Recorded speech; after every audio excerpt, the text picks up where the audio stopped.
Well, hey, everybody, thank you so much for the opportunity to share. And I just love reading in the chat about some of the professionals who are here.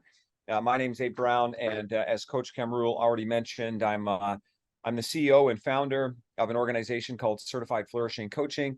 And you might wonder what that has to do with the whole concept of immigration, but I can tell you that our business and the work that we do is actually global. And so we already partner with Coach Kamrul and the CKH network. We're operating out of Bangladesh. We're operating out of Hong Kong. We're operating out of the Philippines. We're operating out of Singapore. We're operating out of United States and Canada and a lot of different countries. But more importantly than that, let me just say this, that Canada is a country that is 100% built by immigrants, and so, my family has been in Canada for probably 400 years.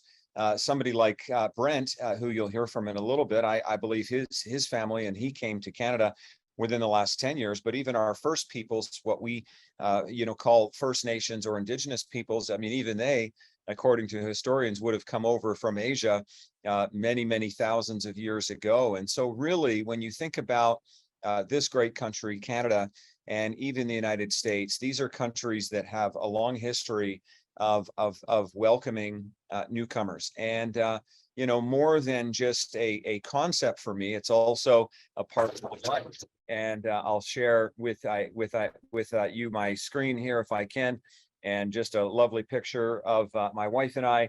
And so that is a picture of us just a couple of weeks ago. And you may notice that obviously she is from a different ethnic background than mine. And the only reason we were able to meet was because of the fact that she immigrated to Canada, actually from the Philippines. And on her way to Canada, she spent a number of years in Dubai. She was an IT professional doing cybersecurity in both Manila, and then moved to Dubai and continued doing that same thing. And now she has moved to Calgary, which is the city we are in. And she was here for a few years before we got married. And of course, now we've been together for, almost 15 years, married for just around 11, and have a beautiful daughter together. And so I share that with you here today to say that Canada truly is a place where opportunity exists. My wife has been able to come here, and literally with she knew nobody. She knew her employer. That was it. We didn't know each other. And now she's been able to build a multi-million-dollar business. She has an opportunity to reach and connect with her family. And you know what? Her almost all of her family now is here as well. And so her brother is a registered nurse. Her sister is also a registered nurse, and her mom has permanent residency here in Canada. And the only member of her family who's still in the Philippines is her brother, and he's only staying there because he has a very successful business in the Philippines and doesn't really feel any need for him to move on. Let me just say this, that if you're going to come to a place like Canada, we are welcoming. But I can tell you this, that there is a real onus on you if you're going to get it right. Not every person who comes to Canada as an immigrant succeeds. As a matter of fact, some don't. And so what are some of the qualities that I have noticed being married to an immigrant have separated them? The first is faith. You have to, if you're going to come to Canada, have faith in yourself. Now, let me tell you, you have good reason to have faith in yourself because you are amazing. You have so much talent. You have so much ability. You have so much potential that is yet untapped. The problem for many of us is our own worst enemy is often between our ears. We don't believe in ourselves. We self-sabotage. We don't see the greatness that lies within. And so no matter what you're facing here today, I want to remind you of your greatness. I want to remind you to have faith in yourself. I'll tell you what, when my wife came to Canada, she had to have faith in herself. She had to believe and trust. And she's also a person who had a faith in a higher power and faith in God. But she really needed to believe in herself. The second thing I discovered that you need if you're going to successfully come is focus. Now, the biggest single thing I've seen in building and managing several multi-million-dollar businesses is that focus is the most important differentiator of success. Imagine two people who have roughly the same amount of talent, the same amount of intelligence, and the same amount of raw ability, but one of them is focused and then the other one is not. Well, who do you think is going to be more successful? Obviously, the person with focus. Why is that? Because where your focus goes, your energy flows. In other words, if you put your focus into coming to this great country, and I can't wait to meet you when you do, and I hope to be at the airport there and give you a handshake and a high five and welcome you to this country. But if you put your focus on that, then guess what? You're going to make it happen. But if your focus is distracted and diluted, it becomes very difficult for you to execute successfully. The third thing that I've discovered, so the first is faith, the second is focus, the third thing is fortitude. Now, fortitude is this idea of mental toughness, right? I mean, life is always going to put up obstacles and barriers. How many of you have discovered that? I'll tell you what, sometimes in my fantasy moments, I wish for an obstacle-free life.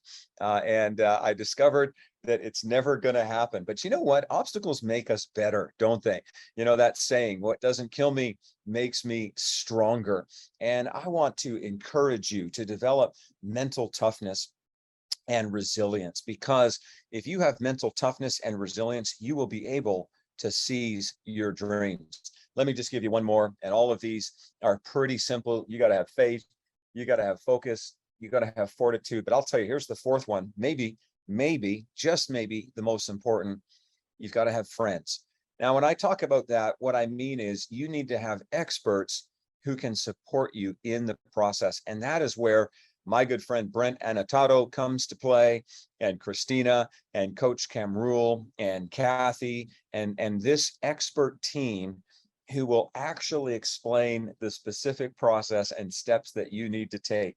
In other words, none of us succeeds alone. Do you know, not only in this business, but in another business, Brent and I, we are working on another business in Asia and in the Philippines. And, it's out of connection. It's out of friendship that so many successful businesses flow. Let me tell you, we want to be your friend. We want to help you. We want to support you.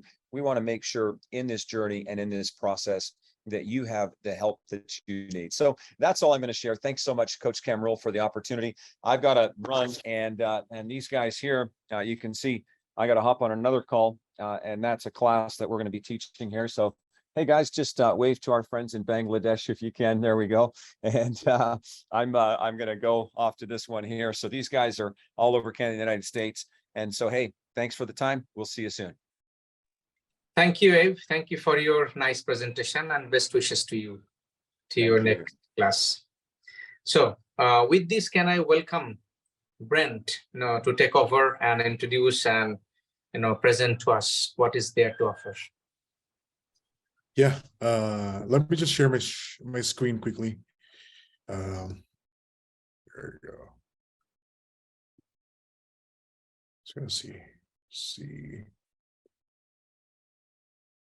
You guys can see my screen, right? Yeah, okay, good. Well, thank you, Coach Kamrul, CKH Network, and to your team for organizing this event.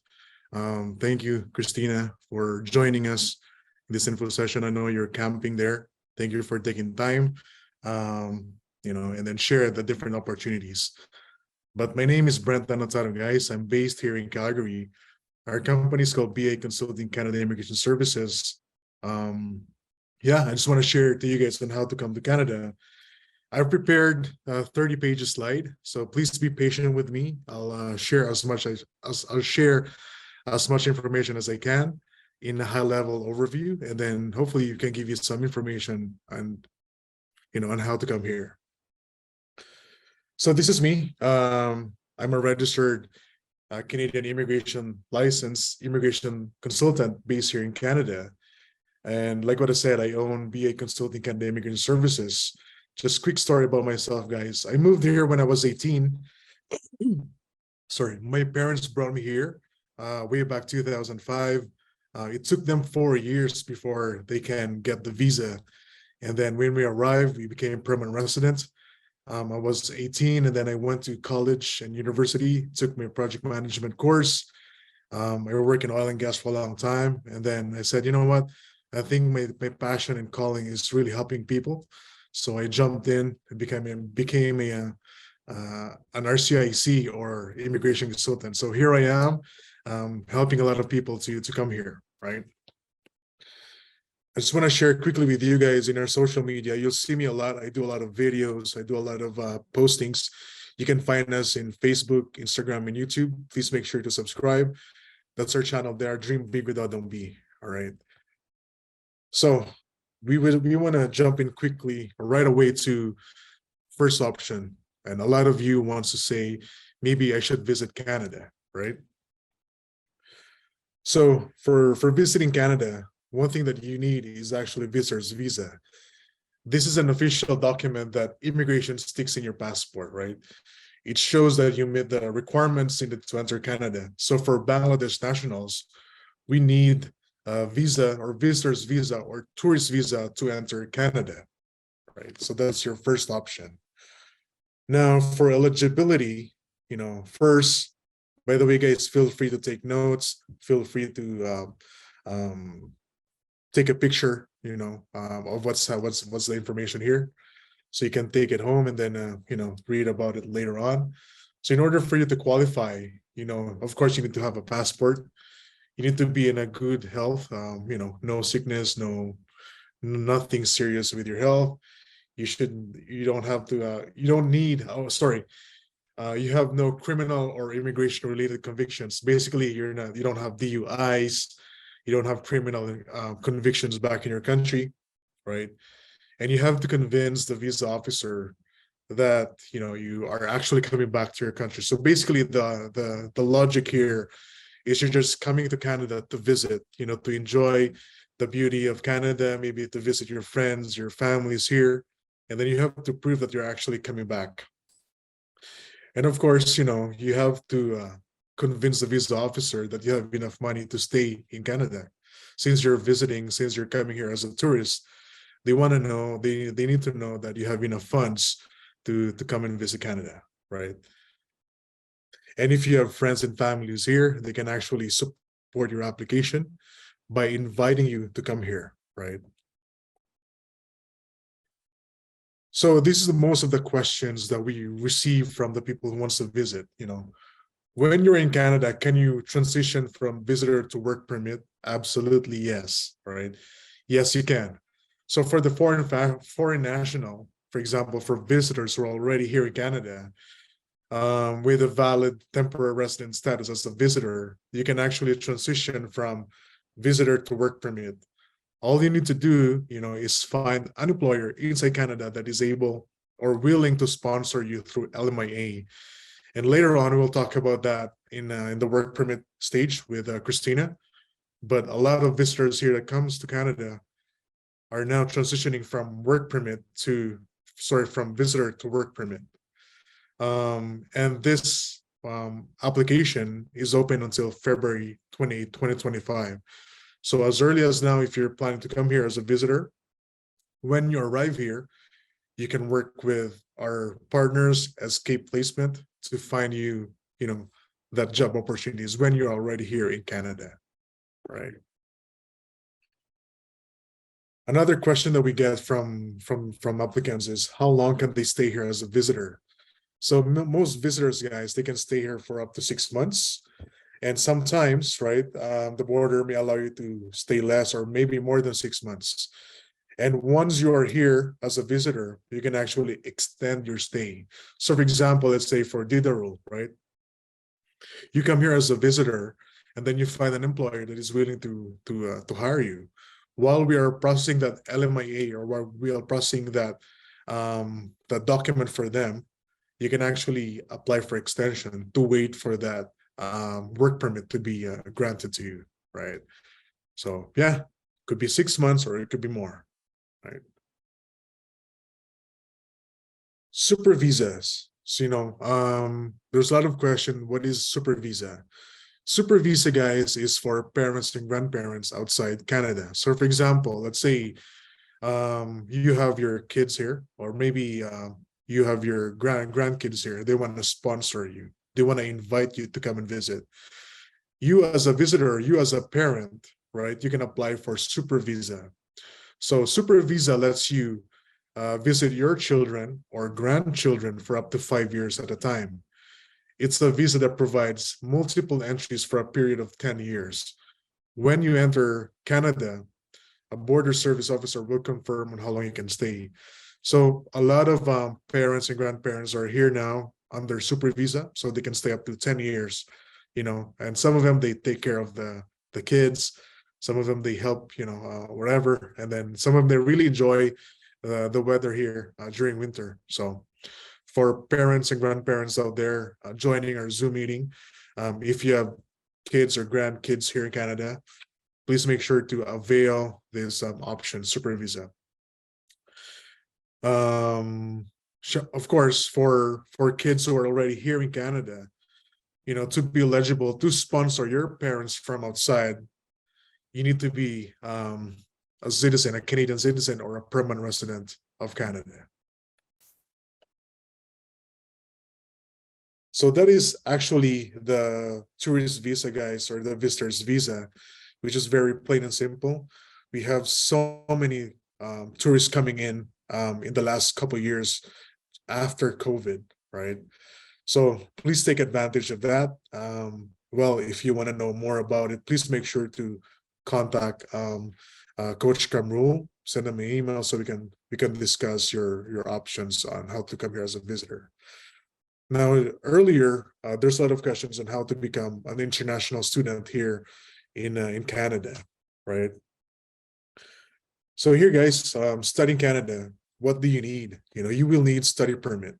This is a document that IRCC or immigration issues to allow foreign national to study at designated learning institution.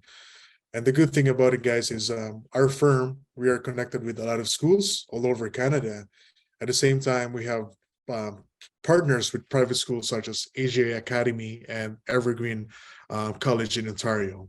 So if you decide to check this option out, we can help you with getting your letter of acceptance, assess you, what kind of program we can put you into, and then get you the letter of acceptance, and then help you with a visa.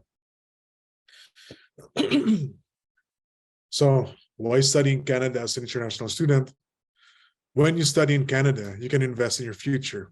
Canada's colleges and university degrees are recognized worldwide. Tuition fees are among the lowest in English-speaking countries. Plus, you may be able to stay and work in Canada after you graduate. The possibilities are endless. So this is where we really come in, guys, that not only are we going to guide you what school we can put you into, what kind of program, but we want to guide you from start to finish. Majority of our students here, and their goal is to become permanent resident or Canadian citizens. We want to make sure that we set you up from the beginning. We set you up for success, So we take a look at what kind of program, we take a look at your options when you graduate, and how you can apply for permanent residency, right? If you take a look at here, guys, international students are coming from around the world, right? So there's 4% from the Philippines, because I'm from the Philippines. Mexico, 2%. India, 40%. There's a lot of Indian students here. And if you take a look at the very right there, 2% of international students are coming from Bangladesh. So again, this is not new to everybody, but we are here to help you. And based from this graph, a lot of Asians are coming here to study in Canada, right? If you take a look at here at this map, where do international students go? If we are here in Alberta, 5% of the entire population of international students come here. 51% goes to Manitoba. 20% goes to British Columbia, where Christina is at the moment. The good thing is, guys, we are partners with a lot of schools all over Canada. So wherever you want to settle, maybe in Ontario, maybe here in Calgary, we can help you get into private and public colleges, right? It's crazy how 411,985 students came to Ontario for the last 5 years, 51%. So this is the most exciting part. How do you become an international student, right? So first, the first bullet point there is you have to be enrolled at the DLI, Designated Learning Institution. So this is where our firm and Escape comes in, because basically what they do, or what we can do, is get your resume, assess your credentials, assess your history, and then we can pinpoint what specific program that would apply based on your background, based on your credential history, right? Another second point here is you have to have enough money to pay for your tuition fees, living expenses for yourself, and maybe if you want to bring your family. And, this is one of the reasons why a lot of people get refused when they apply for study permit, right? They have all the reason why they want to come here, but when we look at their funding, they don't have enough funds to pay for the first year, for the second year, and for their proof of funds or living allowance. Canada wants to make sure that you have enough money to pay for tuition and to sustain yourself as a student. Another thing here is, of course, we want to make sure that you don't have any criminal record. That's why we will request for police certificate from you as well, just to make sure that you have clear criminal record from your country. And of course, you will be required to undergo medical exam just to make sure you're healthy. And the last bullet point here is when you work with us, right, we want to make sure that we have enough reasoning that after you study here in Canada, we want to prove that you're actually coming back to your country to apply what you have learned here in Canada, right? So these are some of the major points that we, as consultants, guide you through when you apply as an international student here in Canada.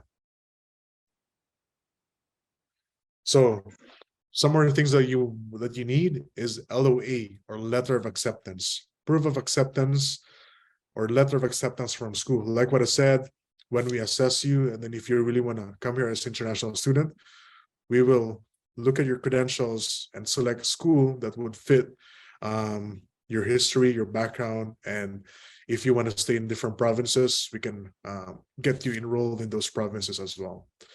And of course, you have to prepare your travel documents, such as your passport. So if you don't have passport, it's a good time to apply for it, or maybe if it's going to expire, renew it as soon as possible. Funds or funding, this is the most important part. So basically, you must prove that you can support yourself and your family members to come with you while you are in Canada. So a lot of students here that comes to Canada, they don't have enough funds to pay for education. So that is where your sponsors comes in. Maybe your mom, your dad, your uncles, your aunties, family, friends. What they can do is they can actually provide that letter of support. They can provide that bank statements. They can provide that financial support for your education, right? And again, that is where we really come in to help you in that process as well. SOP, or statement of purpose. So this is where you actually write that letter explaining why you want to study in Canada, the benefits it will bring you, and prove that you're actually coming back to your country of origin, which is Bangladesh. Medical, of course, you need to be healthy because they will be requiring you to do medical exam, and other documents such as your school credentials, your resume, and maybe you have properties, maybe you have investments back in your country, right? We will require those from you as well. Big question, guys. Can I work while I study? Yes, you can, up to 20 hours per week. But you can work more than 20 hours during your school break. So for example, first semester, you are a business administration, right? Your school is from 8 to 5. After 5 p.m., you can work part-time for 20 hours a week. Semester 1 into semester 2, there's a little break there. During that break, you can work more than 20 hours. You can work 40 hours, you can work overtime, right? So again, you can work while you study here in Canada. And a lot of students work while they're studying. Some of them, they go to fast food chains as a food service attendant. Some of them, they work in grocery store, right? So, and some of them, they work in restaurant, right? What is the minimum amount I need if I want to study in Canada? So here's a quick example, guys, for you to consider. So for example, you need to have at least 1 year tuition fee plus proof of funds available. So for example, average tuition fee here in Canada is about 15 to 20,000 Canadian dollars per school year. Some schools go higher, some schools may be below 15, but average is about 15 to 20,000 per year. So if you are going into 2 year program, the minimum requirement is for you to just prepare. Is just to prepare your first year tuition fee plus your $10,000 proof of funds. So for example, let's say did the rule again, right? He wants to come here as a student, right? He's taking a 2 year business administration course from Evergreen Academy or Evergreen College in Ontario, right? So he needs to prepare $20,000 tuition fee for his first year, and then he needs to prepare $10,000 proof of funds for that first year. And if he's bringing his spouse, for example, he needs to add $4,000. And if they have a kid, he needs to prepare additional $3,000 per child, right? So, the more funds you have, guys, available, the better, right? So basically, immigration officer will look at it as, you can pay for your tuition fee for your first year up to your second year, and you have enough funds to sustain yourself during your study years here in Canada. Again, funds can be a combination of your money, your savings, plus your sponsors' money and savings. So again, you have your own money. Maybe you can get your mom, your dad, your uncles, your aunties to help you cover that funding for your education here in Canada. So this is a little bit of a quick roadmap, guys, on where we can help you, right? So when we talk to you guys, we look at your resume. We will help you get accepted from a DLI, or Designated Learning Institute here in Canada. Then once you get accepted, you will receive an LOA, right? After you receive your LOA, this is where we start the visa application process, where we ask you to gather the documents, all the requirements, and walk you through and help you through the study permit application. We want to make sure that your application is strong enough before we submit. We want to make sure that your application is complete before we submit, right? And then, submit your study permit application, and, we really hope and pray that your visa will be approved, right? Just to let you know, we don't hold the approval for the visa. We are just here to help you and guide you through, but it's really up to the visa officer whether we can convince them to grant you the study permit, or maybe refuse you and then require more documents for reapplication, right? So yeah, this is a roadmap for our guest who wants to explore study here in Canada as an international student. So if you are going into a public school, can I bring my family with me? Yes, you may be able to bring your spouse or common law and dependent children with you to Canada. They may be also eligible to apply for study or work permit, or maybe they can come later on, on a visitor's visa. If you are going into a private school, you can bring your dependents, but you cannot bring your spouse at the moment, right? So again, to answer your question, can I bring my family with me? Yes, you can bring your family with you. Can I stay in Canada after finishing my program? This is where we really look at your options after your school, whether you apply for open work permit and then transition to permanent residency. So for private school graduates, you will need an LMIA job offer to convert to work permit. This is where, again, escape placement comes in to help us, maybe put you in a specific job position that would fit your background, your credentials to meet that employment opportunity, right? Or employment requirements. Second bullet point here, to work in Canada after you graduate, you need a work permit. So probably guys, you've heard about the postgrad work permit, right? And I want to talk to you guys about it in a short while here. The work experience you gain while working may help you qualify for permanent residency. Question is, what is PGWP or postgrad work permit? But before that, just a quick question here. Can I transition to permanent resident from being a student? Yes, you get two options, maybe through express entry and then through provincial nominee program. And I will talk to you guys about it in a while here. So what is PGWP or postgrad work permit? I'm pretty sure you guys have some idea about it. Maybe you've already heard it from Facebook groups or from your own research, right? So postgrad work permit or PGWP allows students to who have graduated from participating Canadian post-secondary institution to gain valuable Canadian work experience, right? Note, work obtained through the post-graduation work permit program may help you support your application to become permanent resident of Canada. So after your school, you apply for postgrad work permit, and then while you are working there as a PGWP/open work permit, when you have enough experience for at least a year, then we can transition to maybe express entry or maybe through provincial nominee program, right?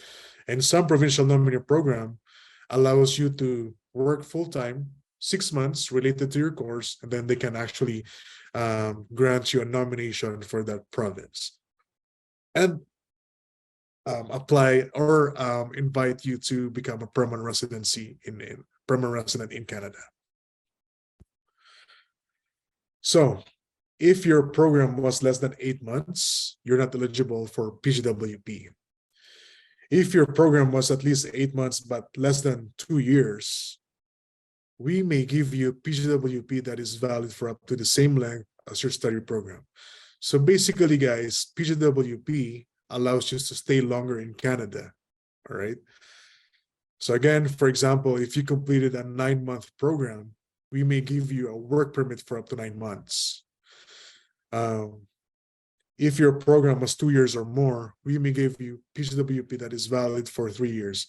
And I always encourage my students to take 2 years, 2-year program, because if you have 2-year program, it will allow you to stay in Canada for another 3 years. And within that 3 years of PGWP/open work permit, you can either have 1 year work experience or 6 months experience, then you can explore express entry or provincial nominee program. And majority of the students are in that transition now, that after their school, they're gaining their Canadian experience to transition to permanent residency. If you completed more than one program, you may be able to get a PGWP that combines the length of each program, right? So again, feel free to screenshot this, and then, it's really a nice option, or a nice thing if you can get into a 2-year program, guys. We know that it's expensive because it will cost you a lot of money, but in the long run, you want to invest in your education, I would strongly suggest go for a 2-year program.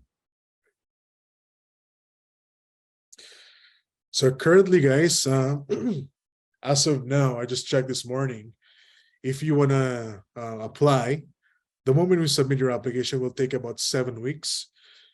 Some of them could maybe longer, depends on the situation. Some of them could be less than 7 weeks, but standard processing time as per Canada's website is 7 weeks. Right?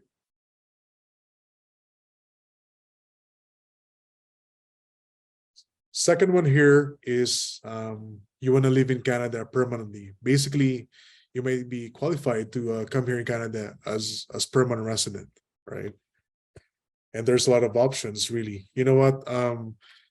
I haven't mentioned this earlier, but there's over 100 options or pathways to come to Canada, and I hope we have a lot of time, but I can only discuss in a short amount of period of time. That is why after this presentation, it would be nice that if you can schedule consultation with Coach Kamrul and his team, so we can, take a look at your background and history, right? So immigrate to Canada, guys. First option is really designed for skilled immigrants, or I want to say young professionals who wants to settle permanently in Canada and take part in our economy, right? So for example, if you are an engineer, if you are nurses, if you're a teacher, if you're IT professionals, this is a really, really good program for you guys. Immigrate as a provincial nominee. This program is for workers who have the skills, education, and work experience to contribute to the economy for a specific province or territory, where they want to live in their province and want to become a permanent resident of Canada. So majority of provincial nominee program is designed for, or maybe fueled by employer. So for example, if an employer wants to hire you and then they want to apply for provincial nominee pathway, they can actually take this program for you. So you can come here as a PR. Or if you're actually a student here, and then for specific provinces, they have different PNPs or provincial nominee. You can actually take advantage of that as well. Family sponsorship, this is very, very popular. So for example, let's say did the rule. Again, I'm going to keep you making as my example. If you are less than 18 years old, or actually, this is wrong. If you're actually 21 years old and below, and your parents is here in Canada, they can actually sponsor you to come to Canada. If they are a Canadian citizen or if they are PR, they can get their kids, even parents, to come to Canada. So that's what they call family sponsorship. Caregiver, under Home Child Care Provider Pilot Program or Home Support Pilot Program. So for example, if you have a caregiver background, if you graduate as a caregiver back in Bangladesh, and if you find an employer here that needs a caregiver, you can actually explore this option. Before, it's just a temporary options where you can come here as a worker, but now they have an option to apply for work permit plus permanent residency. And the good thing about this option is you can actually bring your family with you here in Canada, right? Startup visa, I know that Coach Kamrul mentioned this a while ago. Basically, this is for entrepreneurs, this is for a businessman in Bangladesh who wants to explore and open up a business here in Canada, or maybe they want to buy a business or an existing business here. Maybe they want to branch out an existing business from your country here in Canada. So startup visa program, and we have partners with different lawyers who can help us facilitate this option for you if you want to take advantage of this. Atlantic Immigration Program. This is designed for provinces such as New Brunswick, Nova Scotia, Prince Edward Island, or Newfoundland and Labrador. Right now, I'm working with Prince Edward Island. I think we're looking for farmers and fishermen. So as soon as I get more information on that, I'll share it to everybody. I'll share it to Escape. We will be working together with that to find talents. All right. And that is Atlantic Immigration Program, guys. And Rural and Northern Immigration Pilot Program.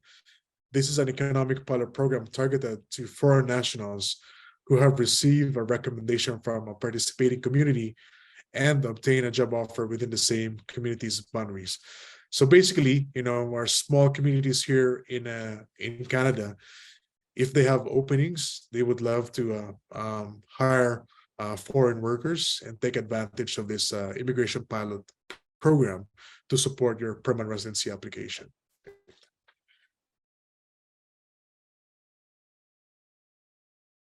Okay, now I know that majority of our participants here are young professionals. Some of you are double degree holder. I know that some of you have MBA, right? And maybe some of you have already heard about express entry. I really wanna talk to you guys about this because I know this will benefit majority of you here that join us in presentation, especially for the young professionals, right? So what is express entry, guys? Express entry is an online system that Canada uses um, to select skilled workers, you know. So basically, it's a filing system management. It's not a pathway. So for example, bakers, carpenters, or maybe engineers or nurses or doctors, um, they go into this program, and then if they have enough points, specific province or maybe the federal government can actually invite you to apply for permanent residency, right? So this is how it looks like, guys. This is the express entry procedure. So for example, let's say Diderol, you are a civil engineer, right, in your country. We will be at stage one where we take a look at your profile. We want to make sure that you actually qualify, right? And then when we know that you qualified and provided the supporting documents, we're going to enroll you and then put you in express entry pool. This is where all the professionals get in the pool. And then when they get selected, they will receive an ITA in stage 3 and 4. ITA means invitation to apply for permanent residency. And then stage 5, this is where we complete your permanent residency application. And then hopefully you'll be here in Canada in a year or so, right? Take note, guys, in stage 2, the maximum that you can be there in that pool is maximum of 1 year. Of course, there's a chance that you won't be selected based on your points, and also there's a chance that you will be selected depending on your points, at the same time depending on your category. So right now, Canada announces that if you are a healthcare professional, take note, let's say nurses or healthcare professionals, and if you have a background in science, technology, such as IT professionals, math, and engineering or environment, they will specifically select those from the pool in the next few months here, next few weeks. They just announced that last week. So it's good news for everybody that who are in that category, right? So what are the 3 different programs under express entry? So in your far left, guys, you have Canadian Experience Class.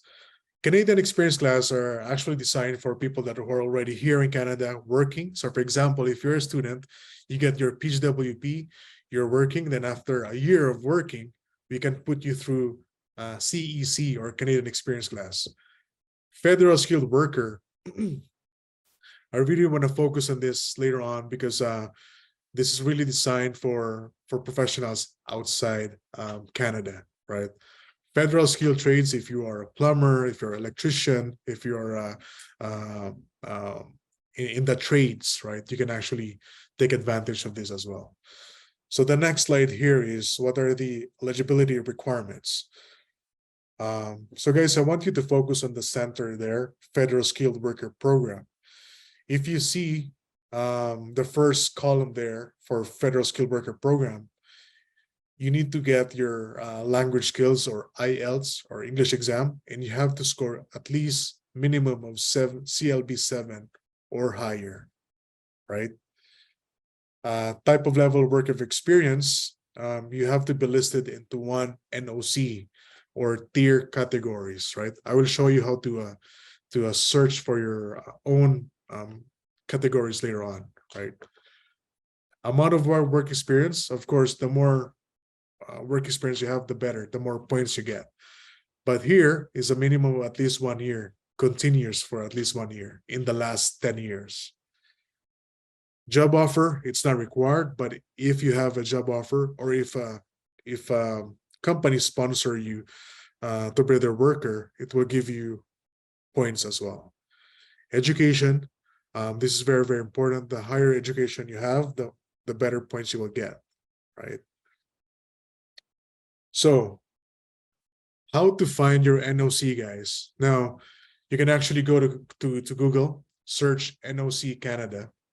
So for us to qualify for express entry, especially for the federal skilled worker program, you need to be at least tier 0, 1, 2, and 3, right? So for example, let's say if you're a computer network professional, you could be in tier 2. If you are a manager, right, you could be in tier 0. If you are, let's say, nurse or doctors, you could be tier 2 or tier 3, right? So what I did, guys, for example, for civil engineers, I went to Google NOC Canada. Let's say Diderul is a civil engineer back in Bangladesh, right? He went to NOC Canada. He typed in civil engineer. He is in category 1, which means tier 1. His NOC code is 21300. If I go back to my eligibility requirements, I know that he qualifies, right? Because he is in tier 1. Right. Aside from checking your national occupation code for specific tiers, you also need to start training or getting your English exam, right? You need to score at least CLB 7. Popular English testing companies are IELTS or CELPIP, if you guys heard about it. You know, you need to take the general exam for writing, reading, listening, and speaking.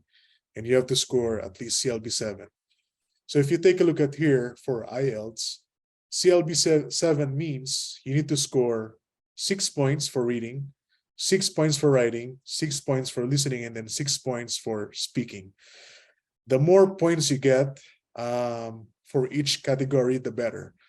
But for example, let's say you get 7 across, but then your reading scored 5.0, then you're not qualified. You need to make sure that you score at least CLB 7 across or higher. Okay. And if you score less, all you got to do is just retake your IELTS, your English exam, and then hopefully you score the minimum. So another thing here, guys, is basically you need to get your credentials assessed. So what this means is ECA, or Educational Credential Assessment.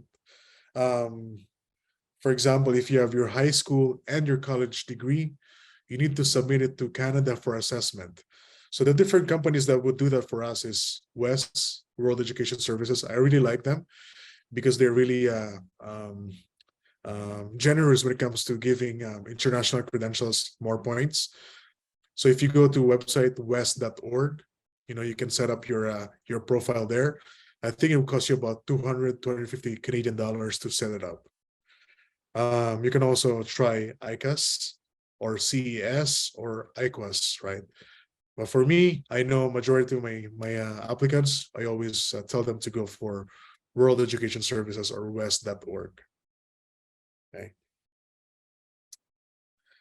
Work experience, guys. So the minimum here is you need to be at least 1 year full-time working for the last 10 years. So for example, for Diderul, he's been working as a civil engineer, maybe for 3 years or 4 years, or maybe for at least 1 year. Again, the more experience you have, the more points you will get, right? Full-time hours, right? Full-time hours. So this is a little bit of an exercise that we can do together, guys. This is actually my cheat sheet when I talk to young professionals. So let's say, Diderul, I'm gonna make us my example again. You are a civil engineer, okay? You have a 3-year degree ECA assessment. So basically, you submitted your high school, your college diploma to wes.org. They come back to you with a 3-year degree ECA assessment. You've taken your English exam and scored CLB 8 for all, speaking, reading, writing, and listening. You've been working now for 6 years as a civil engineer back in your country. You are 34 years old. You don't have arranged employment here in Canada. You don't have relatives here in Canada, and you're not married and of course you're single, right? And I'm gonna do a quick assessment on this application, guys, and see what's his point and if he actually passes, right? So he's a civil engineer. So what we can do is go to NOC, search in Google NOC Canada. His tier category is category 1. So again, that's check, right? He has a 3-year degree ECA assessment. So that will give us 21 points for the 3-year degree, right? For his education. Now, I also look at his language ability. He scored CLB 8 for across, right? So that means his language score is 5 points. That is actually 5 times 4. So he gets 20 points in his language. Diderot doesn't speak French, so his second language is 0, right? His work experience as a civil engineer has been 6 years now. So that gives him 15 points for his work experience, right? He's 34 years old, so that gives him 12 points. So that's why I always say this program is really designed for young professionals, 36 and below, because 36 and below gives you that maximum points in your age. But of course, it doesn't limit you if you're 37 or if you are in your 40s, right? I'm saying the younger you are, the more points you get, right? And most of our clients now are 36 and below for young professionals for express entry. So going back, Diderot, he doesn't have any employers here yet in Canada. Nobody gave him an offer yet, right? He doesn't have, so arranged employment is 0. If he has an employer here, it will give him 10 points. He has no relatives here in Canada. So that gives him 0 points for adaptability. And of course, he is single, right? So overall, guys, this is what he scored. Education, 21 points. Language, he scored 20. Second language, 0. He doesn't speak French. Work experience, he's worked more than 6 years. So 15. Age, he get 12 points because he's only 34 years old. Arranged employment, 0. Adaptability, 0. Overall, the total is 68 points. In order for him to get into Express Entry / Federal Skilled Worker Program, he needs to score at least 67 points. So again, for young professionals out there, take a screenshot of this. Have a little bit of assessment for yourself, right? And if you think that you scored higher than 68 points or 67 points, then most likely you will be qualified for Express Entry. Again, for this exercise, Diderot already completed his ECA assessment. He already completed his English exam, right? So with your own exercise at home, just do an assumption. Maybe you have 4-year degree, college degree in Bangladesh that gives you, let's say, 3-year degree assessment, right? So you can put your points there. If you think that you can reach CLB 7 or CLB 8, put your points there just for a calculation. And again, after talking to this civil engineer client, we look at this option, and I would suggest that maybe we can put him into the Express Entry profile pool, so he can be selected by any province in Canada.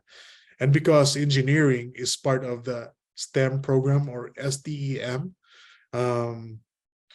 Canada is actually hiring or looking for professionals like nurses, engineers in almost all provinces. So the chances of him getting selected is higher, right? So for engineers out there, for nursing practitioners, let us know, guys. For IT professionals, for human resource managers are in that category, let us know. Maybe we can help put you in the profile or in the Express Entry pool.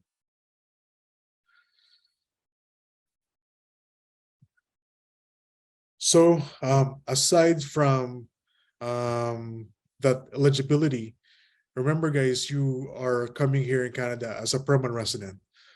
You don't need proof of funds in the early stage when we put you in the pool, but when you receive the ITA or invitation to apply, you need to prove that you have enough funds for yourself, or maybe for your family, right? So you must show that you have enough money for you and your family to settle in Canada, unless you're already working here in Canada, right?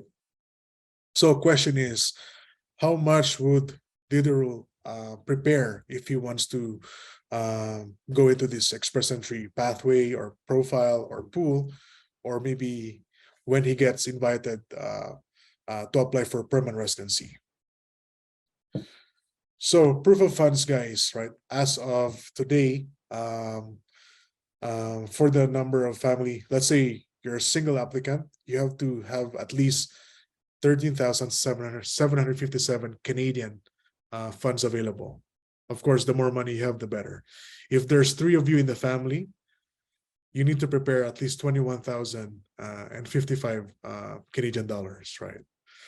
So the more family members you have, the more money you have to prepare. So for example, for us, it was me, it was my mom, my dad, myself, my sister, my second brother, and my youngest brother. So there's 6 of us. So I think my dad prepared 32,000 plus or minus back then when we were trying to apply for permanent residency here in Canada, right? So again, take a screenshot of this. You can actually see this information in the Canada website. So from time to time they change, but as of now, this is the most up-to-date amount that you have to prepare if you're going here as a permanent resident through express entry pathway.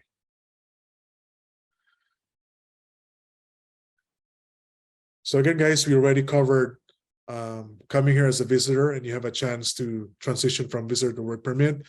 We have also covered if you want to come here as a study as an international student and how much you need to prepare and what are the different eligibility requirements.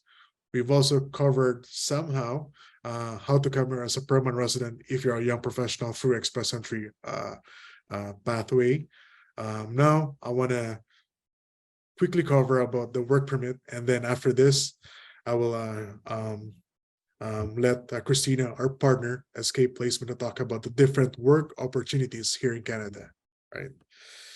So here, working in Canada, guys, if you want to come here and work. So work permit, that is what you need. Most foreign nationals need work permit to work in Canada. So there are 2 types of work permit, guys. Employer-specific work permit and open work permit. Employer-specific work permit, this is where companies like Escape Placement really comes in, right?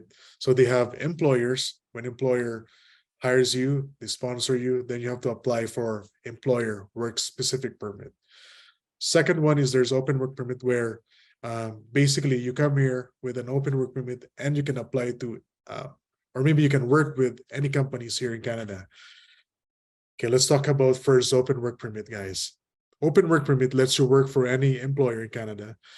You may be eligible for an open work permit if you're an international student who applied or eligible for postgrad work permit or PGWP. We already talked about it earlier. Maybe you are a student and you can't afford to go or continue your student. You can actually apply for destitute student. We've got few clients like this that they come here as a student, but they cannot afford already to continue studying because maybe of COVID, maybe their funds is not enough to continue, right? So they apply for destitute student and apply for open work permit. Maybe you're actually working already here in Canada and there's an abuse happening in your workplace. You can actually leave that workplace or your employer and apply for open work permit. If you're already here in Canada applying for permanent residency, while waiting for your application for permanent residency, you can apply for open work permit, right? You are a dependent family of someone who's applied for permanent residence, so same thing. if your spouse or your wife or your husband is already working here in a low or high skilled worker, as a low or high skilled worker, then they can actually sponsor you as an open work permit, right? And so, for example, let's say you did a rule, you come here as a student, right? And then if you left your wife in Bangladesh, you can actually sponsor her to come here as an open work permit. So while you are studying, you are in a study permit visa, and then for her, she will be in an open work permit a visa. Yeah. So again, those are some of the eligibility or the requirements or some options when you can apply for a open work permit, right? Employer specific work permit, and majority of the workers that come here, they usually apply this kind of work permit. So basically, when you come here, you are considered as TFW or temporary foreign worker.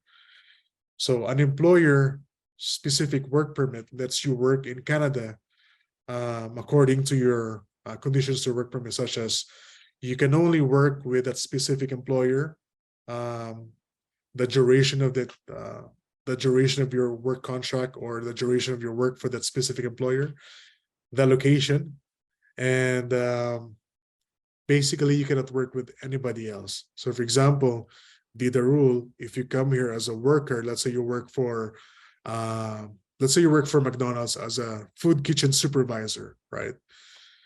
You apply for this work specific permit, and then you have to work there for, let's say, at least 2 years, for example, and you cannot work with any companies. If you breach that, then your permit is in a breach, right? So when Service Canada or immigration finds out, you might be subject for removal or deportation. Majority of employer works permit needs LMIA, right? LMIA, you've heard about this. Basically, it's a document where a business owner, tried to hire locals here in Canada, but they're having a hard time hiring locals. So they're asking for approval from immigration, from Service Canada, to get it approved so they can hire foreign nationals outside Canada. So for example, let's say I'm a fast food chain. I cannot hire food service supervisor here. I apply for LMIA, and then when it gets approved, I hire Dida Rule as our supervisor, and then he applies for a work permit from Bangladesh, right? Yeah. So I'm not really going to talk about this, but basically what it means that these are some of the eligibility for that specific work permit. As long as you're healthy, as long as you can perform the job, as long as you have enough work experience and education, as long as you don't have criminal record, somehow you're eligible to apply for this specific work permit. So currently, the processing time for application from Bangladesh, it will take about 17 weeks. It could be lesser than that, or it could be more than 17 weeks, depending on your situation, right? But as of now, 17 weeks. 17 weeks is the processing time if you're applying you from Bangladesh, right? So far, guys, we've covered the four pillars of coming here to Canada: study, visit, immigrate, maybe family sponsorship or through express entry, and then working here in Canada. Now, question here: can I bring my family with me if I'm coming here as a worker in Canada? Yes, you can. If you're applying for a work permit and your family members wants to come to Canada, they can apply to visit you or to work or study here in Canada. They can apply at the same time as you. Maybe what it means is same time you submit your application as a family, right?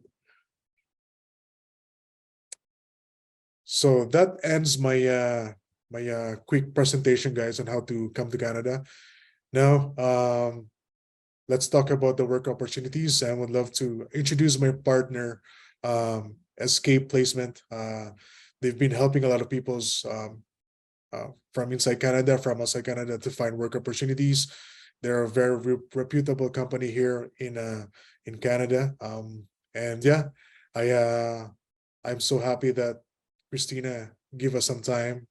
I know she's camping in BC, but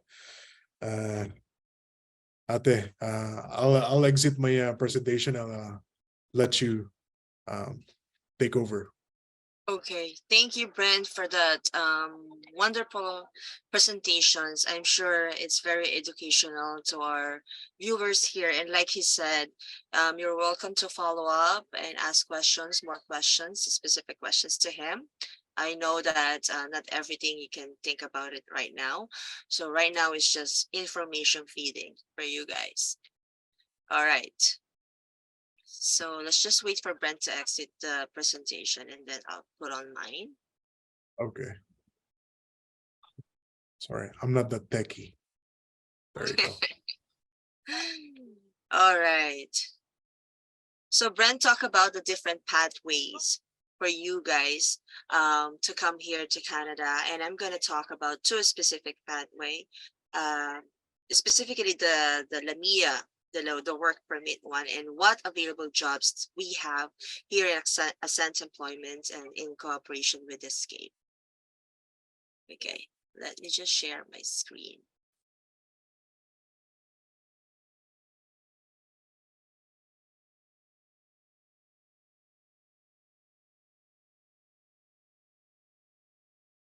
All right, you guys see my screen? Yeah, okay.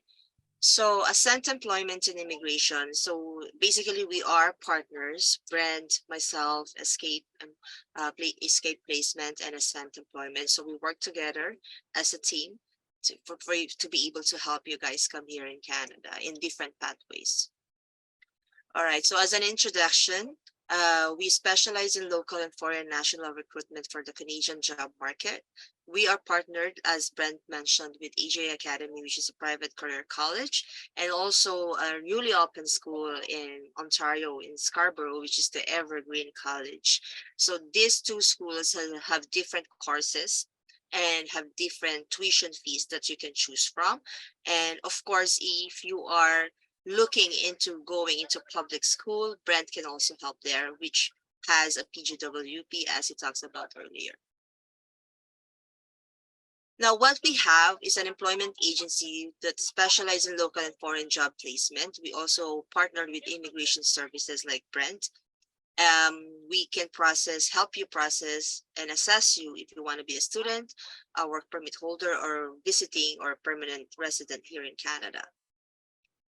So basically, anybody who's outside Canada will be able to help. Now, we have an employer connection and job matching, LAMIA matching program. So as we build our relationship to our employers, who then we can offer you a lot of open jobs or open LAMIA work permit as well. So what we do is we match your skills and qualifications with suitable job openings. We advise you if you are able to come here with LAMIA matching, or as a student if we don't have a LAMIA matches for you. So we help facilitate interviews and job offers from Canadian employers as well. Now, we do, as mentioned by Brent, we help you from start to finish. So after you get a job offer here and you get accepted, once you land here in Canada, we also offer settlement support.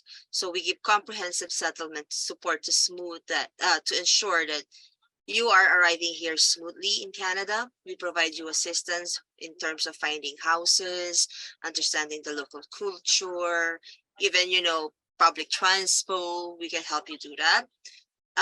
We go above and beyond by providing information on healthcare, education, and other important aspects of settling here in Canada. So don't worry, when you come here, we'll be here to help you and guide you of everything that you need to know. We also have post-employment support. So after you got accepted and has been working in a Canadian employer, we will be checking up on you from time to time to make sure that everything is okay, right? We conduct regular check-ins to ensure your successful integration into the Canadian workforce, because we understand as immigrants ourselves that we will have a bit of adjustments when we come here. Now I'm going to go straight to the point with our available positions. So here are available positions right now that we are looking into hiring. So we have food service workers. The numbers beside it are the number of work permits or LAMIAs that we have right now that we need to fill in.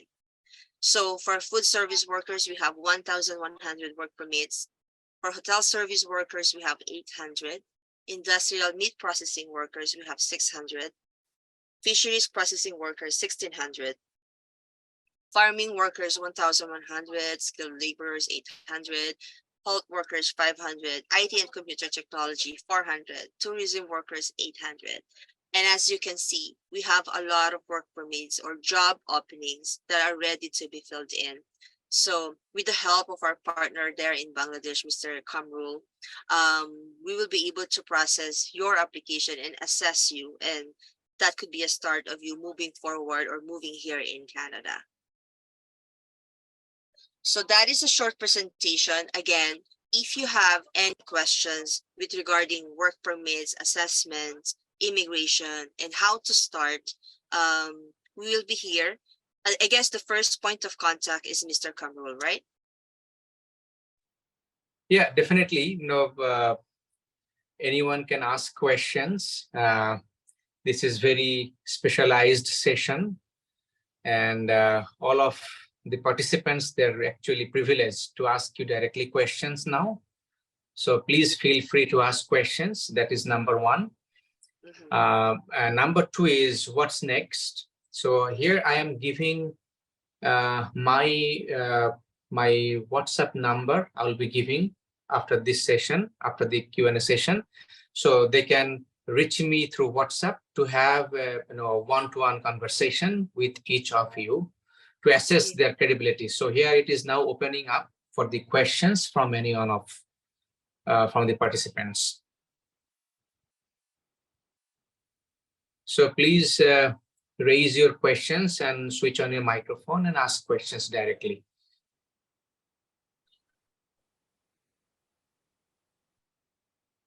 Thank you very much. There's no questions. I guess they understood. I think when they come home, they'll be able to digest all the information. And if they do have questions, guys, feel free to reach out to Mr. Kamrul, because he is our first point of contact. And from him, he will assess your resume initially, and then he will be submitting it to me. And then I'll assess and do an initial interview with you guys. And then from there, we'll move forward.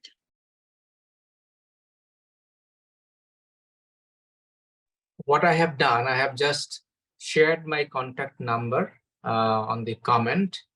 And I repeat, that is 017-3070-4688. So the participants can reach me out through messaging in WhatsApp or in regular number.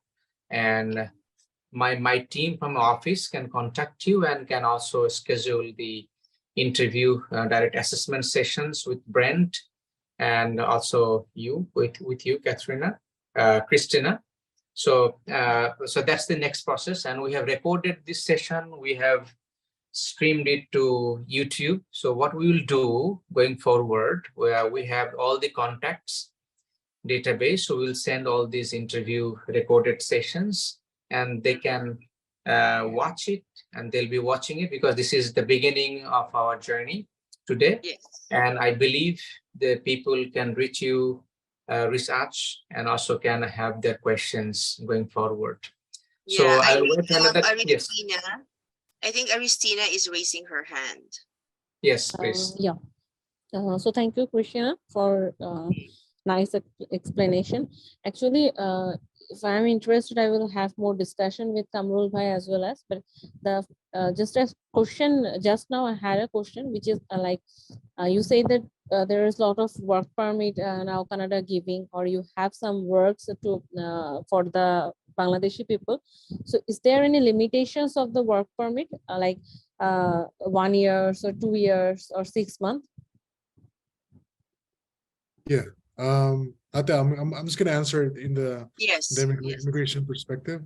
So what we saw when we applied for work permit, majority of the contracts is from 1 year to 2 years, and there's an option for work permit extension. So basically what they show there is that available positions needs to be filled, right? And when you think that you qualify for that, and then I think the offer there is, I think 1 year, 2 year program or 2 year contract. When you accept it, our next stage will be for applying for work permit. But to answer your question, majority of our client that I'm working on right now is they were given a 2 year contract. And some of them were given extension because, the employer likes them, or maybe the employer supports their PR pathway when they qualify for PR application. Okay. Okay, Thank you. another one. Is that all your question, Aristina? So after getting the work permit visa, so as well as we can apply for PR on that time. So you can apply for PR. For example, let's say the type of LMIA is dual intent. Basically, there's an intention for you to apply for permanent residency when you come here to Canada. So let's say after a year or maybe after 18 months of working full-time with an employer, during that time, we actually continuously talking for the different options, whether we apply for express entry or whether we explore the provincial nominee program. So if you are a worker coming here to Canada, the minimum that you need to work inside Canada is at least a year. So you can apply for PR pathway, especially for the provincial nominee program. Okay, so for work permit, do I need any IELTS course at first, or for PR, if I go with the work permit, then to apply for the PR, then I have to submit the IELTS score, right? This way. That's a very good question. I think I did not cover this a while ago, but when you apply for work permit, you don't need English exam. But when you apply for permanent residency, whether you are inside Canada or you're outside Canada, then you need IELTS.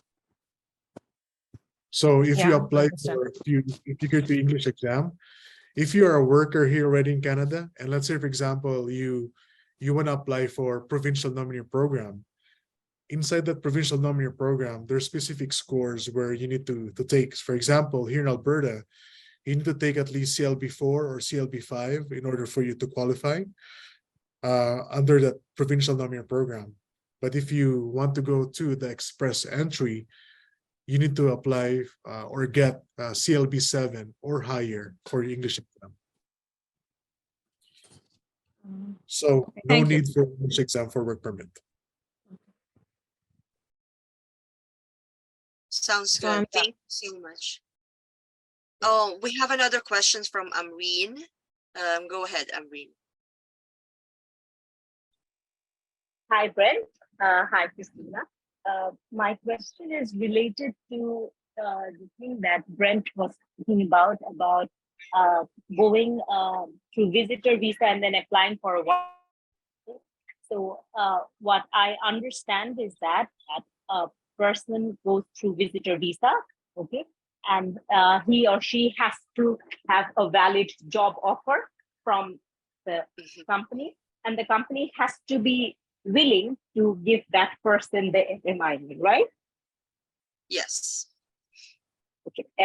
So the question is, how easy is that? I mean, what I understand is that specifically limits to some job categories like caregivers, nurse, and all.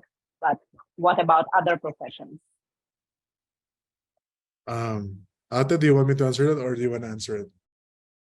I'll answer it for a bit. So what we do in a sense, when you are here in Canada as a visitor, again, we assess you, we look at your resume, and we look at the LMIA that is available for us, right? So if you have a matching, if your skill matches one of our LMIA, then we could process you, and that would take, about 3 to 6 months, depending on the processing in immigration.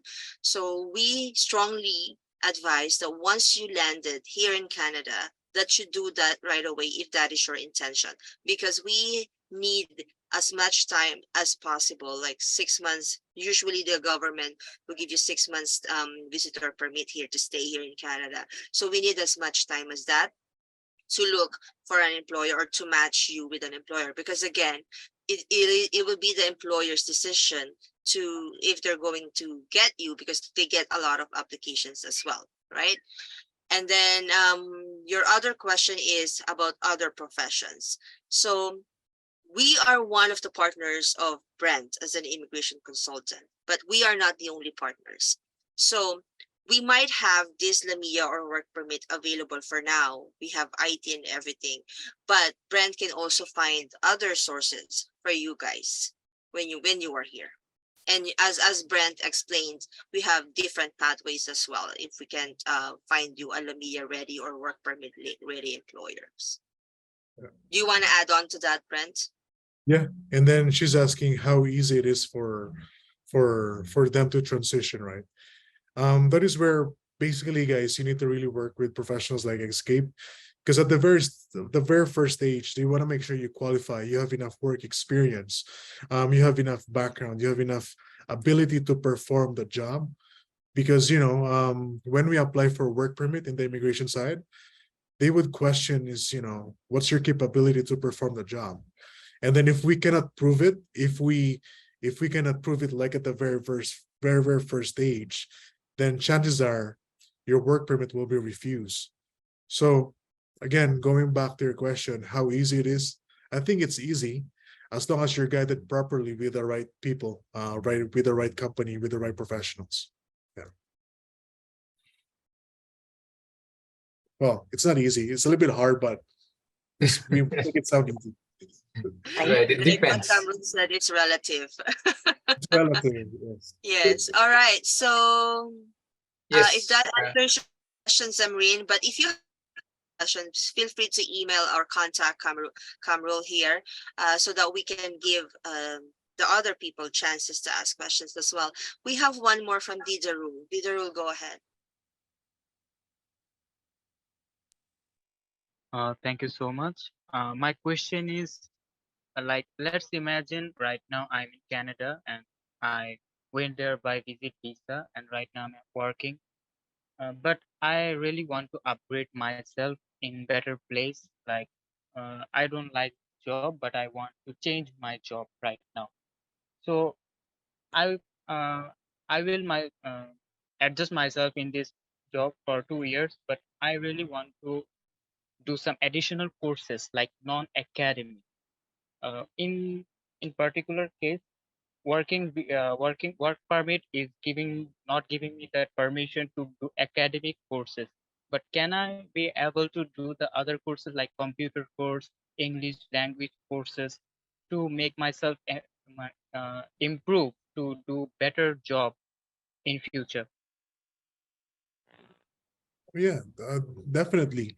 So basically, you're trying to say is you want to take those courses while you are still in Bangladesh.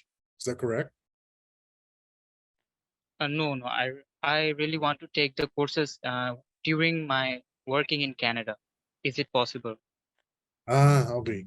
So when you come to Canada, so for example, if you want to go visit, meaning you can visit but you cannot work, and then you cannot study. If you have your work permit, meaning you cannot work with maybe another employer because you have employer specific, and you cannot study. But if you come here as a student, you can actually study and then work at the same time. So I guess if you wanna pursue more, more courses to advance yourself in the future, I suggest come here as a student, right? Take those necessary courses to prepare you for the future. At the same time, you can work. You cannot do visit and study. You cannot work and study at the same time, but you can study and work at the same time. Um, did that answer your question or? Actually, I really wanted to say is that in working process, like I'm here in working visa.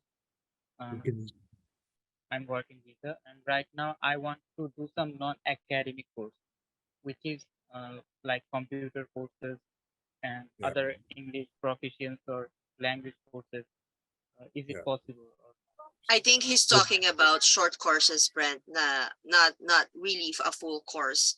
So he's Yes, talking exactly, about exactly. short training Yeah, but he's already here in Canada as a worker, in right? Canada. Yeah. Yeah. Yeah. So technically, if you're a worker here, you cannot study. But Yeah. I don't know. For example, if you take the courses online Yes. somewhere else, I don't Yeah. think there's any restriction. But Yeah. in the immigration perspective, you know, No, because your to work. study here in school, you're gonna have a specific permit. You're gonna need a specific permit. But if you're getting just courses online or virtual courses, then you can take it from anywhere. There's no restrictions on that. Thank you so much. Thank you.